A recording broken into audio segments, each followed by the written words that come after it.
Hello students, welcome to all in an another session of chemistry class. जैसा कि आप सब जानते हैं, हम लोग लास्ट क्लास में जो चैप्टर पढ़ रहे थे वो चैप्टर है मोल कॉन्सेप्ट, और आज की क्लास में भी हम इसी चैप्टर को कंटिन्यू करने वाले हैं। चलिए आते हैं हमारे टॉपिक पे। हमारा जो चैप्टर चल रहा है वो है मोल कॉन्सेप्ट। और अगर आप लोगों को याद हो तो मैंने लास्ट क्लास में आप लोगों को मॉलिक्यूलर फार्मूला और एम्पेरिकल फार्मूला निकालना का जो प्रोसेस है वो समझाया था। ठीक, हम लोगों ने मॉलिक्यूलर फार्मूला कैसे फाइंड आउट किया जाता है, एम्पेरिकल फार्मूला क्या होता है और कैसे बनाया जाता है, इसके बारे में हमने बात की थी। इसी सीक्वेंस में मोल कंसेप्ट चैप्टर में आज हम एक नया और इंटरेस्टिंग टॉपिक पढ़ने वाले हैं, और वो टॉपिक है हमारा stoichiometry. The title of today class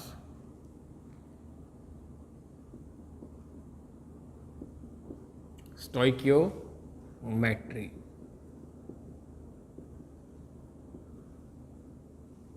students, काफ़ी इंटरेस्टिंग टॉपिक हमारा ये होने वाला है। काफ़ी नई चीज़ें हम इसमें सीखेंगे। तो हम बात कर रहे हैं स्टोइकियोमेट्री के बारे में। क्या होती है, कैसे इसको समझना है, क्या इसमें हमें करना है, यह आज हम क्लास में डिस्कस करने वाले हैं। इस टॉपिक तक आने से पहले मैं आप लोगों के सामने एक केमिकल रिएक्शन लिख रहा हूं, और ये केमिकल रिएक्शन है अमोनिया फॉर्मेशन के बारे में। अमोनिया फॉर्मेशन के लिए हम ये कहते हैं कि जब नाइट्रोजन रिएक्ट करता है हाइड्रोजन से, तब जाकर के हमारे अमोनिया मॉलिक्यूल की फॉर्मेशन होती है। यही रिएक्शन है। Nitrogen react with hydrogen to gives you ammonia. This is the chemical reaction to represent formation of ammonia. Clear? हम इस केमिकल रिएक्शन को किस तरह से, कितने तरह से ऑब्जर्व कर सकते हैं? ठीक है, देखो, क्या रूम टेम्परेचर पर नाइट्रोजन भी एक गैसियस सब्सटेंस ही है? बिल्कुल है। रूम टेम्परेचर पर हाइड्रोजन भी एक गैसियस सब्सटेंस ही है, और अमोनिया जो बनता है वो भी गैसियस फॉर्म में ही बन रहा है। क्लियर है? तो अगर मैं इस रिप्रेजेंटेशन को ऑब्जर्व करना चाहूं तो हम इस प्रोसेस को, इस केमिकल रिएक्शन को तीन तरह से ऑब्जर्व कर सकते हैं। किस किस तरह से? पहला है हमारा मोल एनालिसिस। देखो, सबसे पहले हम जो ऑब्जर्वेशन कर रहे हैं वो है हमारे पास मोल एनालिसिस। अब इसमें क्या होगा? देखो, क्या ये reaction law of conservation of mass को फुलफिल कर रही है? कर रही है क्या स्टूडेंट? पहले ये चेक करते हैं। अगर मैं नाइट्रोजन का मोलर मास लिखता हूं तो इट विल बी 28 ग्राम पर मोल, हाइड्रोजन का हो जाएगा 2 ग्राम पर मोल, और अमोनिया का हो जाएगा 17 ग्राम पर मोल। यस और नो? बिल्कुल सही। लेकिन अगर मैं इस मास से ऑब्जर्व करूं तो ये reaction law of conservation of mass को फुलफिल नहीं कर रही है। अगर ये law of conservation of mass को फुलफिल नहीं कर रही है तो हमें क्या करना होगा? रिएक्शन को बैलेंस करना होगा। अगर हम इस रिएक्शन को विजुअल मेथड से और हिट एंड ट्रायल मेथड से बैलेंस करते हैं तो हम क्या करें? यहाँ पर अगर मैं 3 प्लेस कर देता हूँ और यहाँ पर मैं 2 प्लेस कर देता हूँ तो हमारा जो रिएक्शन है वो बैलेंस हो जाएगा। क्लियर? यहाँ पर 1 एक स्टोइकियोमेट्रिक कॉफिशिएंट है नाइट्रोजन के लिए, 3 एक स्टोइकियोमेट्रिक कॉफिशिएंट है हाइड्रोजन के लिए, और 2 एक स्टोइकियोमेट्रिक कॉफिशिएंट है अमोनिया के लिए। इन कॉफिशिएंट को प्लेस करने के बाद ये रिएक्शन जो है वो हमारी बैलेंस हो गई है। अब अगर बैलेंस्ड केमिकल रिएक्शन को मैं यहाँ पर मास के फॉर्म में ऑब्जर्व करना चाहूँ तो आप ये देखेंगे कि हमारे पास में 28 gram of nitrogen react with 3 into 2 gram of hydrogen to give you 2 into 17 gram is equal to 34 gram of ammonia. Student please look at carefully. ये आ जाएगा 28, ये हमारे पास में रिएक्टेंट का टोटल मास कितना हो जाएगा? 28 + 6 gram is equal to 34 gram. Yes, अब ये reaction law of conservation of mass को फुलफिल कर रही है। ठीक है, आते हैं हमारे टॉपिक पर। अगर रिएक्शन बैलेंस हो गई है तो बैलेंस केमिकल रिएक्शन को हम अगर मोल मोल एनालिसिस के तौर पर ऑब्जर्व करना चाहें तो हम ये कह सकते हैं कि 1 मोल नाइट्रोजन रिएक्ट करेगा 3 मोल ऑफ हाइड्रोजन के साथ में, तब जाकर के आपके 2 मोल ऑफ अमोनिया की फॉर्मेशन होगी। ये बात समझ में आ रही है स्टूडेंट? इसे हम कहते हैं mole mole analysis of a chemical reaction. ठीक है, 1 mole nitrogen react with 3 mole of hydrogen to give you 2 mole of ammonia. It is a balanced chemical reaction. Okay, क्या मैं इसे मास बाय मास रिलेशनशिप से भी represent कर सकता हूं? मास मास एनालिसिस, इसमें हम क्या कहेंगे, 28 gram of nitrogen react with 6 gram of hydrogen to give you 34 gram of ammonia. Okay, 1 mole nitrogen का मतलब 28 ग्राम ही होता है, हम प्रीवियस क्लास में पढ़ चुके हैं। 3 मोल ऑफ हाइड्रोजन का मीन्स 6 ग्राम ऑफ हाइड्रोजन है, और 2 मोल ऑफ अमोनिया का मीन्स 34 ग्राम ऑफ अमोनिया है। क्या ये बात समझ में आ गई आप लोगों को? Very good student. अगर आपको ध्यान हो तो तीनों ही सब्सटेंसेस, 2 रिएक्टेंट और 1 प्रोडक्ट गैसियस फॉर्म में है, और हम लोगों ने इस चैप्टर के शुरुआत में बात की थी कि 1 मोल गैस एट एसटीपी 22.4 लीटर का वॉल्यूम ऑक्यूपाई करती है। अगर आपको ये बात याद है तो हम इस रिएक्शन को वॉल्यूम वॉल्यूम एनालिसिस की फॉर्म में भी ऑब्जर्व कर सकते हैं। ये हमारे पास में आ जाएगा वॉल्यूम वॉल्यूम एनालिसिस। इसमें हम क्या कह रहे हैं, 1 मोल नाइट्रोजन है, मतलब 1 × 22.4 लीटर नाइट्रोजन अवेलेबल है। ये रिएक्ट करेगा 3 × 22.4 लीटर ऑफ हाइड्रोजन से, तब जाकर के हमारे 2 × 22.4 लीटर अमोनिया की फॉर्मेशन होगी। क्लियर? तो किसी भी बैलेंस्ड केमिकल रिएक्शन को जो कि law of conservation of mass को फुलफिल कर रही है, उसे हम 3 तरह से ऑब्जर्व कर सकते हैं, मोल मोल एनालिसिस, मास मास एनालिसिस, मास वॉल्यूम एनालिसिस। एक बार फिर से रिवाइज कर लेते हैं। 1 मोल नाइट्रोजन रिएक्ट करेगा 3 मोल हाइड्रोजन से, तो 2 मोल अमोनिया की फॉर्मेशन होगी। 28 ग्राम नाइट्रोजन रिएक्ट करेगा 6 ग्राम हाइड्रोजन से, तो 34 ग्राम अमोनिया की फॉर्मेशन होगी। And 1 multiply 22.4 litre nitrogen reaction करेगा 3 × 22.4 लीटर हाइड्रोजन से, तो 2 × 20.4 लीटर अमोनिया की फॉर्मेशन होगी। हमने इस रिएक्शन को तीनों ही प्रोसेस से देख लिया। लेकिन स्टूडेंट, हमेशा जो बैलेंस्ड केमिकल रिएक्शन की रिक्वायरमेंट है वही आपको दी जाए, ये ज़रूरी नहीं है। कैसे ज़रूरी नहीं है? चलो हम इसके बारे में बात करते हैं। एक छोटा सा एग्जाम्पल मैं आपको समझाता हूँ। देखो, अगर मेरे पास में 10 रेड पेंसिल है, मेरे पास में रेड कलर की पेंसिल है 10, और मेरे पास 6 ब्लैक कलर के शार्पनर अवेलेबल हैं। ओके, एक छोटा सा एक्टिविटी हम करनी है, हमें करनी, छोटी एक्टिविटी हमें करनी है। 10 रेड कलर के पेंसिल्स मेरे पास अवेलेबल हैं और 6 ब्लैक कलर के शार्पनर अवेलेबल हैं। अगर मैंने आपसे ये कहा कि आपको पेयर बनाना है, आपको क्या करना है, पेयर बनाना है 1 रेड पेंसिल का और 1 ब्लैक शार्पनर का, तो स्टूडेंट मुझे एक बात बताइए, हम कितने पेयर बना सकते हैं? हम कितने पेयर बना सकते हैं? यहाँ पे हम टोटल 6 पेयर बना पाएंगे। क्यों?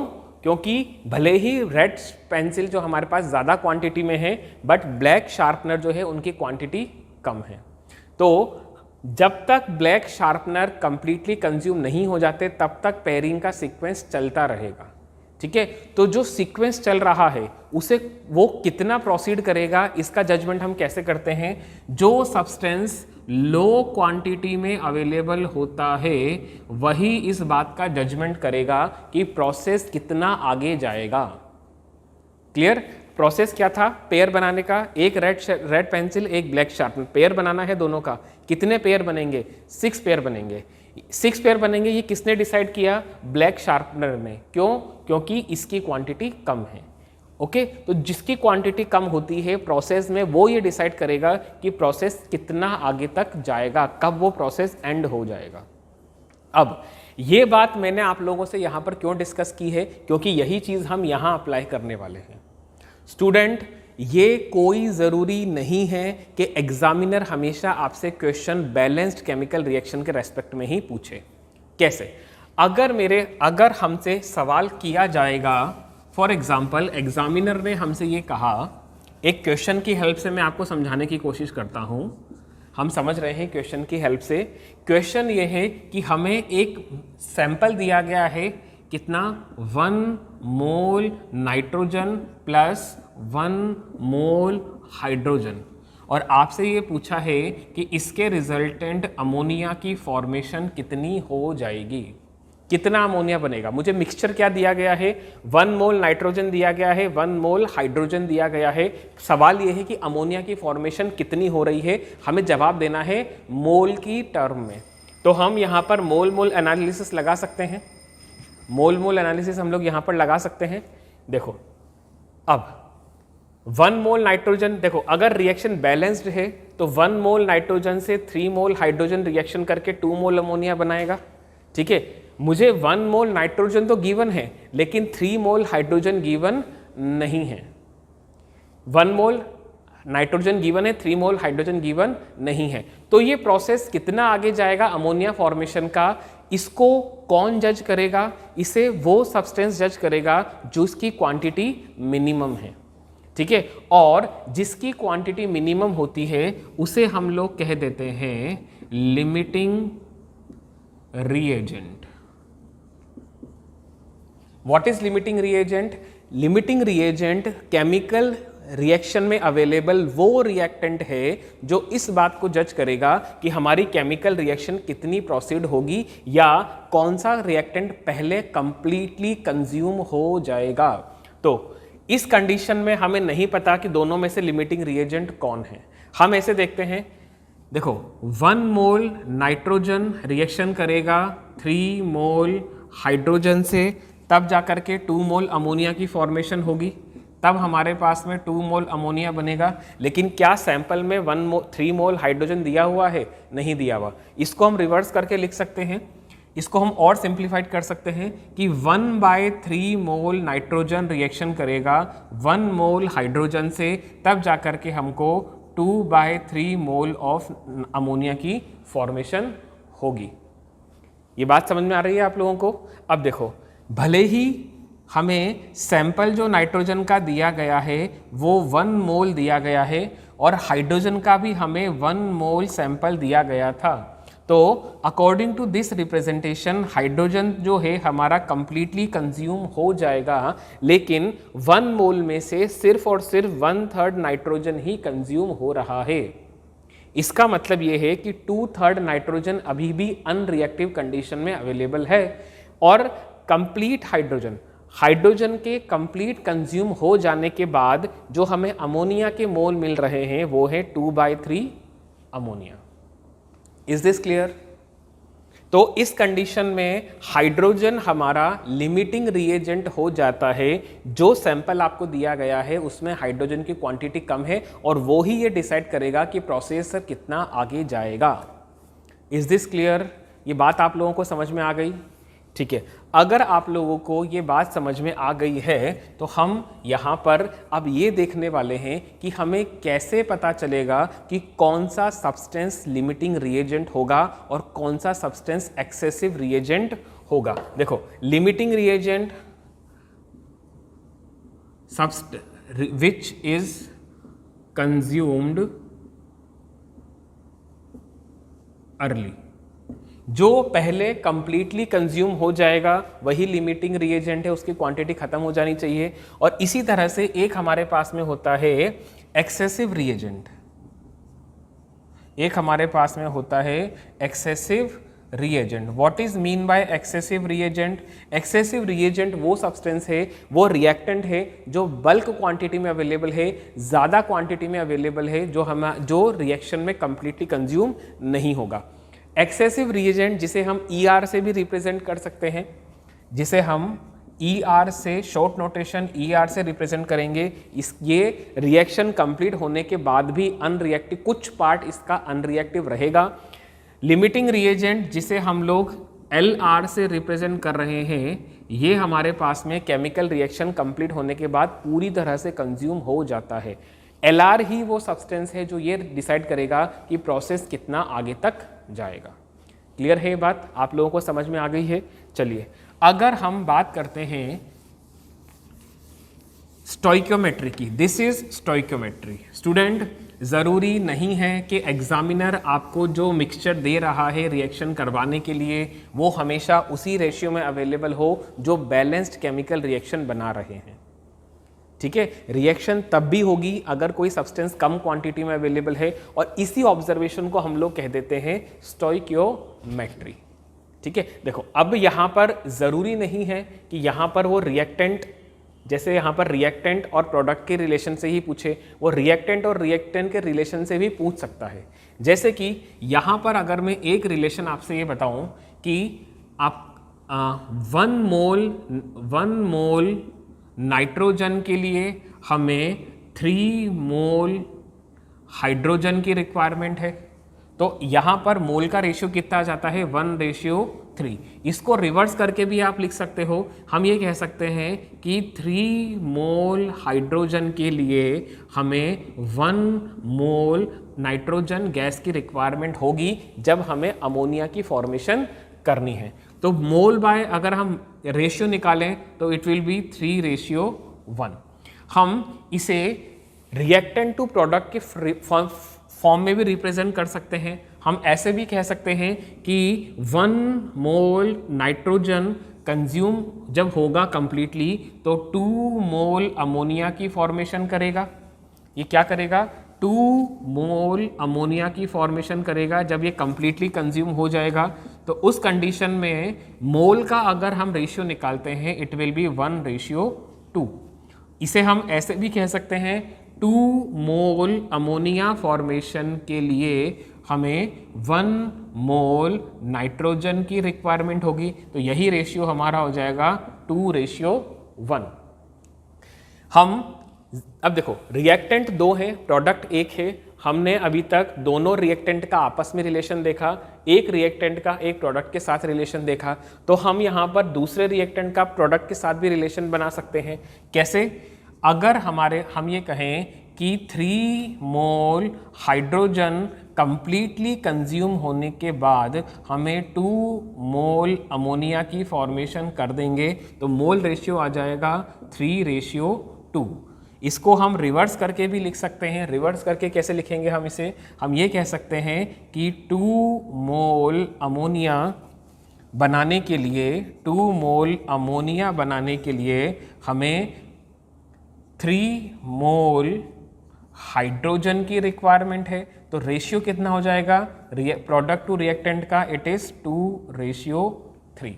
स्टूडेंट, आई होप आप लोगों को इस रिप्रेजेंटेशन से ये बात समझ में आ गई कि हम मोल के रेस्पेक्ट में भी ये बात कह सकते हैं, हम मास के रेस्पेक्ट में भी ये बात कह सकते हैं, और हम वॉल्यूम बाय वॉल्यूम एनालिसिस के रेस्पेक्ट में भी ये बात कह सकते हैं। Is this clear? सबको समझ में आ गई है ये बात? अब ये तो था मोल के रेस्पेक्ट में। अब जैसे आपसे एक सवाल ये किया गया कि 2 मोल hydrogen excessive amount of nitrogen से रिएक्शन करके कितने ग्राम अमोनिया की फॉर्मेशन कर देंगे। क्वेश्चन ये है हमारे पास में स्टूडेंट, क्वेश्चन ये है 2 मोल हाइड्रोजन प्लस एक्सेसिव नाइट्रोजन, ये सैंपल आपको दिया गया है और आपसे पूछा गया है कितने ग्राम अमोनिया की फॉर्मेशन हो जाएगी। आपको जवाब ग्राम में देना है यहाँ पर, ओके। और हमें रिएक्टेंट का क्या दिया हुआ है? मोल दिया हुआ है। तो point of the discussion is student, जरूरी नहीं है कि मोल एनालिसिस है तो वो आपसे मास नहीं पूछ सकता, या मास एनालिसिस है तो वॉल्यूम नहीं पूछ सकता, या वॉल्यूम एनालिसिस है तो मोल नहीं पूछ सकता। वो कैसे भी एग्जामिनर आपसे आपके लिए क्वेश्चन फ्रेम कर सकता है। हमारे लिए सबसे सही क्या है? हमें क्वेश्चन किसी भी तरह का दिया हुआ हो, आप उसे मोल में कन्वर्ट कर लीजिए। अगर रिएक्टेंट और प्रोडक्ट के मास हैं तब भी आप उसे मोल में कन्वर्ट कर लीजिए। रिएक्टेंट और प्रोडक्ट का वॉल्यूम है तो भी आप मोल में उसे कन्वर्ट कर लीजिए। बाद में आप चाहो तो उसे अकॉर्डिंग टू द क्वेश्चन मास में या वॉल्यूम में कन्वर्ट कर सकते हो। अब हम यहाँ पर क्वेश्चन की तरफ आते हैं। देखो, सबसे पहले हम बात कर रहे हैं we need a balanced chemical reaction. जब कभी भी अगर आपको स्टोइकियोमेट्री अप्लाई करनी है तो हमें क्या चाहिए, एक बैलेंस्ड केमिकल रिएक्शन चाहिए, और ये एक बहुत ही मैंडेटरी कंडीशन हो जाती है। अब बैलेंस्ड केमिकल रिएक्शन क्या है, N2 react with H2 that will give you 2NH3। तो हम यहाँ पर अगर रिलेशन देखें यहाँ पर हम रिलेशन ये देख रहे हैं कि 3 मोल हाइड्रोजन हमें दे रहा है 2 मोल्स ऑफ अमोनिया। ये बात समझ में आ रही है आपको? तो 1 मोल हाइड्रोजन हमें प्रोवाइड कर देगा 2/3 moles of ammonia, 2/3 moles of ammonia. अब क्वेश्चन में हमें मोल कितने दिए हुए थे, हाइड्रोजन के 2 मोल दिए गए थे, तो हम ये कह रहे हैं 2 mole of hydrogen on complete consumption that will give you 2 × 2/3 mole of ammonia. Is this clear? अच्छा, अगर आप लोगों को ये बात समझ में आ गई है तो क्या मुझे जो 4/3 मोल अमोनिया मिल रहा है, इस मोल को हम लोग मास में कन्वर्ट कर सकते हैं? बिल्कुल। अगर मैं इस मोल को मल्टीप्लाई कर दूं मोलर मास ऑफ अमोनिया से तो हमें हमारा आंसर मिल जाएगा। तो हमारे पास आंसर आएगा 4/3 × 17 ग्राम ऑफ NH3। इतना अमोनिया हमें मिल जाएगा। Student, this is the required answer of this task. हमने क्या किया, यहाँ पर 3 मोल हाइड्रोजन और 2 मोल अमोनिया का रिलेशन यहाँ पर सेट किया है। स्टूडेंट, मैंने सिर्फ इस केमिकल रिएक्शन को फोकस करके आपको तीनों ही तरह का एनालिसिस बताया है, मोल मोल एनालिसिस, मास मास एनालिसिस और mass volume analysis. Point of the discussion is कि एग्जामिनर आपसे इन तीनों में से कोई भी क्वांटिटी रिएक्शन के लिए पूछ सकता है, और इसके साथ ही वो आपसे ये भी पूछ सकता है कि रिएक्शन में कंजप्शन किस सब्सटेंस का ज़्यादा हो रहा है या कितना सब्सटेंस हमारा बच गया है, रिएक्शन कंप्लीशन के बाद कितना सब्सटेंस हमारा बच गया है। चलिए इसे एक और एग्जांपल के साथ समझे हम लोग। चलिए, अगर आप लोगों को स्टोइकियोमेट्री समझ में आ गई है, हम तीनों ही तरह की स्टोइकियोमेट्री यहाँ पर समझ चुके हैं, हम एक और एग्जाम्पल से इसे समझने की कोशिश कर रहे हैं। आप लोगों ने न्यूट्रलाइजेशन रिएक्शन तो देखी ही होगी, हाँ या नहीं? देखी है या नहीं देखी है? देखी है। मैं समझ पा रहा हूँ कि आप लोगों ने रिएक्शन देखी है न्यूट्रलाइजेशन की, जिसमें एक एसिड रिएक्शन करता है बेस के साथ में, सॉल्ट की फॉर्मेशन करेगा और वाटर को भी एज अ बाय प्रोडक्ट हमें प्रोवाइड कर देता है। बिल्कुल सही स्टूडेंट, यही हम अब करने वाले हैं। जैसे कि मैंने आपसे ये कहा, हमारे पास बेस अवेलेबल है सोडियम हाइड्रोक्साइड। अगर बनने सोडियम हाइड्रोक्साइड को हमने रिएक्शन करवा दिया है सल्फ्यूरिक एसिड के साथ, तो बता दीजिए कि हमारा कौन सा सॉल्ट बनने वाला है। हमारे पास जो हमारा सॉल्ट बनेगा वो बनेगा सोडियम सल्फेट, और यहाँ पर वाटर मॉलिक्यूल भी हमारा प्रोड्यूस हो जाएगा। Is this clear? Sodium hydroxide react with sulfuric acid to give you sodium sulfate plus water molecule. Done. But क्या ये reaction law of conservation of mass को फुलफिल कर रही है? नहीं कर रही है, नहीं कर रही। हमें कैसे पता चला? इधर देख लीजिए, सोडियम हाइड्रोक्साइड का मोलर मास हो जाता है 40 ग्राम पर मोल, जबकि भी सल्फ्यूरिक एसिड का हो जाएगा 98 ग्राम पर मोल। आप यहाँ पर सोडियम सल्फेट का निकाल सकते हैं, ये कितना हो जाएगा 46 प्लस 96, इट इज अबाउट 142 ग्राम पर मोल। और अगर हम वाटर की बात करते हैं तो ये है 18 ग्राम पर मोल। तो स्टूडेंट एक बात आप मुझे बताइए, क्या आपको लगता है 40 plus 98 is equal to 142 gram is equal plus 18 gram? ये रिएक्शन बैलेंस्ड है? नहीं है। तो इस रिएक्शन को बैलेंस करने के लिए हम क्या कर रहे हैं, इस रिएक्शन को बैलेंस करने के लिए हम अगर यहाँ पर 2 स्टोइकियोमेट्रिक कोफिशिएंट लगा देते हैं तो हमारी जो रिएक्शन है वो कंप्लीटली बैलेंस हो जाएगी। देख लीजिए आराम से, अगर ये केमिकल रिएक्शन पूरी तरह से बैलेंस हो गई है तो क्या अब हम इस पर स्टोइकियोमेट्री लगा सकते हैं? बिल्कुल लगा सकते हैं। हम बात कर रहे हैं मोल मोल एनालिसिस के बारे में। हम ये कह रहे हैं 2 mole sodium hydroxide react with 1 mole sulphuric acid to give you 1 mole sodium sulphate and 2 mole of water molecule. हमने पहला मोल मोल एनालिसिस तो इस तरह से किया। अब हम क्या कर रहे हैं, मास मास एनालिसिस में हम ये कह रहे हैं कि 2 into 40 gram sodium hydroxide with react with 98 gram of sulphuric acid, जो ये आपको प्रोवाइड कर देगा 142 ग्राम ऑफ सोडियम सल्फेट। इसी के साथ ये आपको प्रोवाइड कर रहा है 36 gram of water molecule. Clear है ये बात? चलिए अब देखिए, यहां पर इस रिएक्शन में कोई भी सब्सटेंस गैसियस फेज में अवेलेबल नहीं है, तो हम वॉल्यूम एनालिसिस तो यहां पर परफॉर्म कर नहीं पा रहे, ठीक है। लेकिन हम मोल मोल एनालिसिस और मास मास एनालिसिस यहां पे परफॉर्म कर सकते हैं। अब स्टूडेंट, आप लोगों को एक क्वेश्चन दिया गया है, सवाल ये दिया गया है कि हमारे पास 20 ग्राम सोडियम हाइड्रोक्साइड अवेलेबल है और हमारे पास एक्सेस में अवेलेबल है सल्फ्यूरिक एसिड। आपको ये बताना है कि कितने ग्राम वाटर मॉलिक्यूल की फॉर्मेशन हो जाएगी, कितने ग्राम वाटर मॉलिक्यूल हमारा प्रोड्यूस हो जाएगा। तो इसे समझने के लिए हम इस रिएक्शन पर फिर से आते हैं। हम मास एनालिसिस ही कर रहे हैं यहाँ पर। देखो, क्या ये रिएक्शन बैलेंस्ड है? बिल्कुल ये रिएक्शन बैलेंस्ड है। अगर ये रिएक्शन बैलेंस है तो हम मास की फॉर्म में ये कह रहे हैं कि 2 into 40 gram of sodium hydroxide react with 9 gives you 2 into 40 gram of sodium hydroxide will give you 36 gram of water. Yes or no?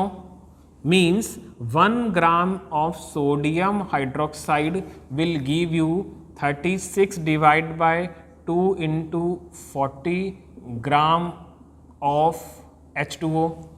According to the question, अगर हम क्वेश्चन पर आते हैं, 20 ग्राम सैंपल हमें दिया गया है, तो 20 gram of sodium hydroxide will give you 36 divide by 2 into 40 multiply by 20 gram of H2O। तो इसका आंसर हमारे पास आ जाएगा 18 ग्राम। कितना आ जाएगा हमारे पास में? 18 ग्राम हमारे पास ये आंसर आ जाएगा।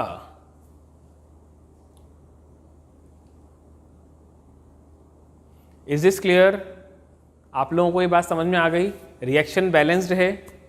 ओके स्टूडेंट, जरूरी नहीं है कि जब भी कभी आपसे सवाल किया जाए तो एक रिएक्टेंट की क्वांटिटी आपको गिवन हो और दूसरा हमेशा एक्सेस में ही रहे, ठीक है। अगर इस तरह की प्रॉब्लम जनरेट हो रही है कि हमें दोनों ही रिएक्टेंट की कुछ क्वांटिटी दी गई है, तो हमें कैसे पता चलेगा कि कौन सा सब्सटेंस लिमिटिंग रिएजेंट है और कौन सा सब्सटेंस लिमिटिंग रिएजेंट नहीं है? तो उसको कैसे फाइंड आउट करते हैं, चलिए उसे भी हम इसी प्रॉब्लम की हल से समझने की कोशिश करते हैं। देखो, जैसे कि हमें एक सैंपल दिया गया है, इसी क्वेश्चन में हम लोग प्रॉब्लम को मॉडिफाई कर लेते हैं। हमें 4 मोल दिए गए हैं सोडियम हाइड्रोक्साइड के और इसे हम लोगों ने रिएक्शन करवा दिया इसे हम लोगों ने रिएक्शन करवा दिया 6 मोल ऑफ सल्फ्यूरिक एसिड के साथ में।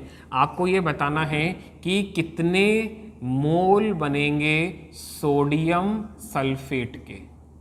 आपको ये बताना है कि सोडियम सल्फेट के कितने मोल्स बनेंगे। स्टूडेंट, क्वेश्चन में दोनों ही रिएक्टेंट के मोल गिवन है।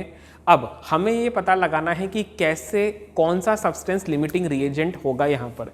क्या सोडियम हाइड्रोक्साइड लिमिटिंग रिएजेंट है या सल्फ्यूरिक एसिड लिमिटिंग रिएजेंट है? क्योंकि आप ये बात जानते हो, जो सब्सटेंस लिमिटिंग रिएजेंट होगा वो ही इस बात का जस्टिफिकेशन करेगा कि कितने मोल सोडियम सल्फेट की फॉर्मेशन हो रही है। सो हमारा पहला स्टेप ये है टू फाइंड लिमिटिंग रिएजेंट। आपको करना क्या है, लिमिटिंग रिएजेंट कौन सा है प्रोसेस में उसका पता लगाना है। उसके लिए हम क्या कर रहे हैं, गिवन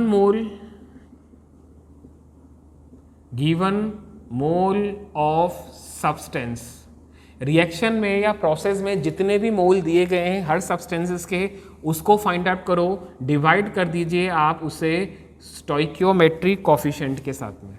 आप उसे डिवाइड कर दीजिए स्टोइकियोमेट्री कोएफिशिएंट के साथ में। जैसे कि अगर मैं इस केस में बात करूं आपसे, हमारे पास में सोडियम हाइड्रोक्साइड के मोल कितने गिवन हैं 4, और इसका स्टोइकियोमेट्रिक कोफिशिएंट कितना है ये हम बैलेंस्ड केमिकल रिएक्शन से पता लगा रहे हैं, it is 2। Okay, this is for sodium hydroxide. अगर हम सल्फ्यूरिक एसिड की बात करते हैं तो हमारे पास गिवन मोल कितने हैं सल्फ्यूरिक एसिड के, 6 मोल गिवन हैं, और बैलेंस्ड केमिकल रिएक्शन में स्टोइकियोमेट्रिक कोफिशिएंट कितना है, दैट इज 1। स्टूडेंट, जितने भी रिएक्टेंट हैं अगर हमने उन सब के लिए ये रेशियो पता लगा लिया, given mole of substance divide by stoichiometric coefficient, जो भी मिनिमम क्वांटिटी में है, ये रेशियो जिस भी सब्सटेंस के लिए मिनिमम क्वांटिटी में होगा वो सब्सटेंस ही हमारा लिमिटिंग रिएजेंट होगा। जैसे कि अगर मैं आपसे बात करूं 4/2 हमारे पास कितना हो गया 2, 6/1 कितना हो गया 6। तो इस प्रोसेस में सोडियम हाइड्रोक्साइड जो हमारा है, दिस इज Lr, ये हमारा लिमिटिंग रिएजेंट बन जाता है बिकॉज 2 इज लेस देन 6। ये रेशियो जिस भी रिएक्टेंट के लिए लेस क्वांटिटी में आ रहा होगा वही हमारा स्टोइकियोमेट्रिक कोफिशिएंट बन जाता है। ठीक है, तो हमें ये पता चल गया कि इस प्रोसेस में सोडियम हाइड्रोक्साइड हमारा लिमिटिंग रिएजेंट है। तो अब हम मोल बाय मोल एनालिसिस यहाँ पर लगा सकते हैं, क्योंकि हमें पता लगाना है कि कितने मोल सोडियम सल्फेट की फॉर्मेशन हो रही है। तो आते हैं हमारे ऑब्जर्वेशन पे, 2 mole of sodium hydroxide react with 1 mole of sulfuric acid to give you 1 mole of sodium sulfate। According to the question हमें वाटर मॉलिक्यूल को ऑब्जर्व करने की जरूरत नहीं है, हम 2 रिएक्टेंट और 1 प्रोडक्ट पे फोकस कर रहे हैं। अब यहाँ पर हम ये देख रहे हैं क्वेश्चन के अकॉर्डिंग हमें क्या दिया गया है, 1 mole of sodium hydroxide will react with 1/2 mole of sulfuric acid to give you 1/2 mole of sodium sulfate।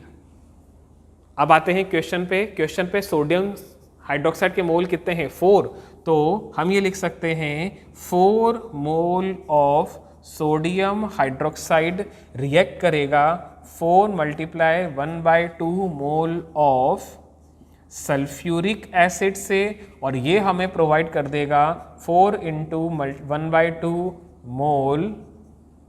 Mole of sodium sulphate. Okay, तो हमें ये पता चल गया कि 4 मोल सोडियम हाइड्रोक्साइड कंज्यूम होने पर हमें 2 मोल सल्फ्यूरिक एसिड कंज्यूम करना होगा, और हमारे पास 2 मोल ऑफ सोडियम सल्फेट की फॉर्मेशन भी हो जाएगी। क्लियर स्टूडेंट, रिएक्शन प्रोसेस में हमें क्वेश्चन के अंदर 6 मोल दिए गए थे, लेकिन कंज्यूम सल्फ्यूरिक एसिड के सिर्फ 2 मोल ही हो रहे हैं। एग्जामिनर आपसे ऐसे भी पूछ सकता है कि 6 मोल NaOH सोडियम हाइड्रोक्साइड 4 मोल NaOH और 6 मोल सल्फ्यूरिक एसिड के रिएक्शन से जो एक्सेसिव रिएजेंट है वो कितनी क्वांटिटी में बचा है, तो वो बच जाता है 6 माइनस 2 4 मोल की क्वांटिटी में। आई होप हमने आज की क्लास में जितने भी एग्जाम्पल किए हैं उससे आप लोगों को ये समझ में आया कि लिमिटिंग रिएजेंट क्या होता है, एक्सेसिव रिएजेंट क्या होता है और बेसिक स्टोइकियोमेट्री के रूल्स क्या हैं, कैसे हम कोई भी प्रॉब्लम जो ओलंपियाड में आपको दी जाती है, IIT या JEE नीट के एग्जाम में आपको दी जाएगी, उन्हें कैसे स्टोइकियोमेट्री के बेसिक कंसेप्ट लगा के सॉल्व किया जा सकता है। This is all from my side for today student. I hope you enjoy the class. मिलते हैं नेक्स्ट क्लास में। Thank you so much everyone.